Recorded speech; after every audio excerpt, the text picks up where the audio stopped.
La référence à nos ancêtres ne nous éloigne-t-elle pas de notre foi religieuse? Non, c'est quoi cette affaire d'éloigner? Quand nous saluons nos papas le matin, ça nous éloigne de notre foi religieuse. Dieu n'a pas dit d'honorer ses parents. Non, je ne sais pas. Vous mettez la photo de vos parents pour barricader décorer votre salon, tout ça là. Et après, vous dites que quand on parle d'eux, ça va nous éloigner de choses là. Non. Quand on parle des ancêtres, on parle de qui? On parle de Nelson Mandela. On parle de Kwame Nkrumah. On parle de Félix Houphouët-Boigny. On parle de Soundiata Keita. On parle de Modibo Keita. On parle de Bio Guerra, de Béhanzé, de Kaba. On parle de Tofa. Hein? On parle de Théa Gbanli. On parle de Glélé. On parle de qui? On parle de Mathieu Kérékou, de Maga. On parle... Pourquoi l'invocation de ces personnes-là, qui sont pour la plupart aussi des chrétiens ou des musulmans, pourquoi ça va poser problème? Moi, je ne comprends pas. C'est-à-dire que nous avons été tellement traumatisés. Parce que, regardez, le discours du roi belge est clair. Les pères missionnaires ont été envoyés pour nous faire un lavage de cerveau. Et ils ont réussi ça. Maintenant, nous refusons nous-mêmes d'accepter que ce cerveau lavé revienne à la normale. Nos ancêtres sont puissants. Ils ont fait des choses exceptionnelles et ils continuent de faire des choses exceptionnelles de là où ils sont. Quand on parle des forces métaphysiques, nos ancêtres sont dedans et les dévaloriser, ne pas les reconnaître. Maintenant, quand on dit qu'invoquer nos ancêtres serait un éloignement à notre foi, le catholique parle de Catherine, de Ampadu, de qui encore, de Matthieu, de ceci, tout ça. Et ces ancêtres des autres, ça ne pose pas problème. Mais nos ancêtres à nous vont poser problème. Il y a ce qu'on appelle la litanie des saints dans l'église catholique, où on répète le nom des saints pendant des heures. Ça veut dire qu'on est en train d'invoquer les décès, les ancêtres, les soi-disant morts des autres. Et nos parents qui nous aiment, dès qu'on parle de ça, ça va nous éloigner de notre foi religieuse. Non. Quand vous prenez l'évangélique ou le protestant, il est tout le temps en train de parler d'Abraham. Il est mort. D'Isaac, il est mort. De Jacob, il est mort. C'est l'ancêtre des Juifs. C'est l'ancêtre des choses là. Maintenant, c'est pas mauvais de les invoquer. Mais pourquoi je vais les invoquer eux et ne pas invoquer mon père, mon grand-père, mon arrière-grand-père, qui m'aiment, qui m'ont toujours aimé, qui m'ont toujours protégé de leur vivant? Non, les amis, arrêtez ça. Arrêtez ça parce que vous n'êtes pas plus chrétien que quelqu'un. Vous n'êtes pas plus religieux que quelqu'un. Alors calmez-vous véritablement et retrouvez votre tête et réfléchissez à votre tête. Les morts ne sont-ils pas morts? Ils ont quelle mort?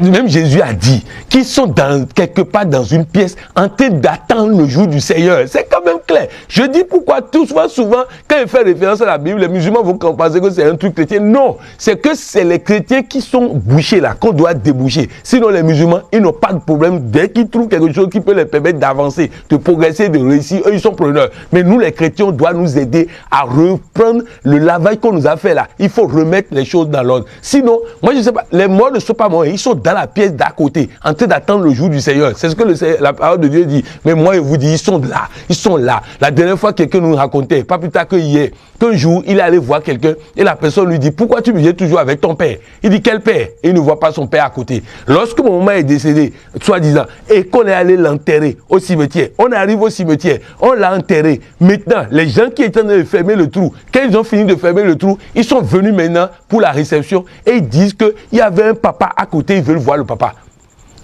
On ne sait pas de qui il parle. On a cherché, l'indication était claire. Mon père, qui m'a mis au monde, qui est soi-disant décédé 12 ans après, était à côté pour prendre le corps de sa chérie, qu'il attendait depuis longtemps dans l'autre pièce là-bas. Et tout ça, et nous, on est ici, on dit non, non, non. On nous a privés d'une âme de protection. On nous a privés d'une âme de bénédiction. On nous a privés. Ils sont à côté du Seigneur, capables de parler pour nous, en notre nom au Seigneur. Et nous les négligeons. Nous ne sommes pas en train d'en profiter. C'est une âme puissante qu'on nous a arrachée. Il est temps qu'on l'utilise. Que rapporte cette référence à nos ancêtres? Beaucoup de choses. Beaucoup de choses.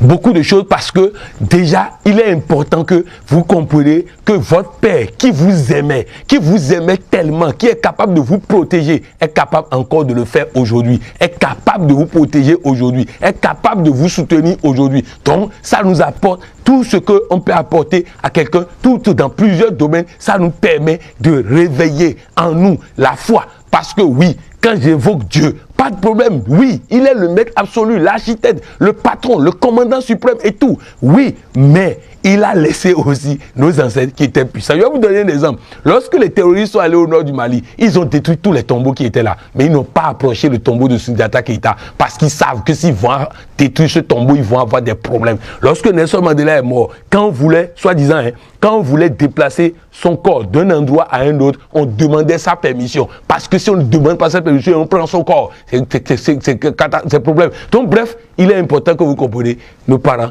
ils nous aiment, ils nous aident, ils sont là, ils nous observent. Et quand mon maman, soi-disant, était décédée, on est allé à l'église et je faisais le discours. Les sorciers là étaient déjà venus pour guetter les enfants qui vont prendre. Et j'ai pris la parole. Il dit, maman me dit de vous dire que si pendant qu'elle était dans la pièce principale, où elle était moins puissante que maintenant, vous n'avez pas tué un de ses enfants de là où elle est là. Si vous tentez quoi que ce soit, elle va vous détruire un à un. Elle va vous chicoter, vous allez voir. Et les respirations ont changé parce qu'ils ont compris que la danse a changé. Et personne n'a osé faire quoi que ce soit contre mes soeurs et moi depuis que maman est partie. Parce que nos parents sont dans la pièce d'à côté, en train de veiller sur nous. Quand je voyage, mon papa voyage avec moi, ma maman voyage avec moi. Et sous Douagonvé, sous Grino, Wakimeti,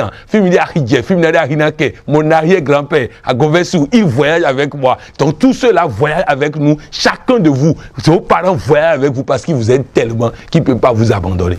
Dans quel domaine utiliser cette formule? Dans tous les domaines. Aussi vrai que Dieu est Dieu, mes ancêtres sont puissants et je suis en parfaite santé.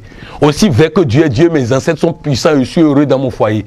Aussi vrai que Dieu est Dieu, mes ancêtres sont puissants, j'ai un enfant. Aussi vrai que Dieu est Dieu, mes ancêtres sont puissants et je suis riche et très riche. Aussi vrai que Dieu est Dieu, mes ancêtres sont puissants, je réussis à ce concours. Aussi vrai que Dieu est Dieu, mes ancêtres sont puissants, j'ai un emploi au plus tard à la fin du mois. Aussi vrai que Dieu est Dieu, mes ancêtres sont puissants, je réussis ma mission. Aussi vrai que Dieu est Dieu, voilà. Aussi vrai que Dieu est Dieu. Si Dieu est Dieu, il est obligé de veiller sur cette parole pour l'accomplir afin de toujours demeurer Dieu. Et si mes ancêtres sont puissants, ils doivent le démontrer à travers la suite. Aussi vrai que Dieu est Dieu, mes ancêtres sont puissants, je suis heureux, en parfaite santé, riche et comblé. Aussi vrai que Dieu est Dieu et mes ancêtres sont puissants, je vis longtemps et très longtemps. Aussi vrai que Dieu est Dieu et mes ancêtres sont puissants, je retrouve ma santé, je retrouve ma vigueur, je retrouve ma joie, je retrouve mon bonheur, je retrouve ma...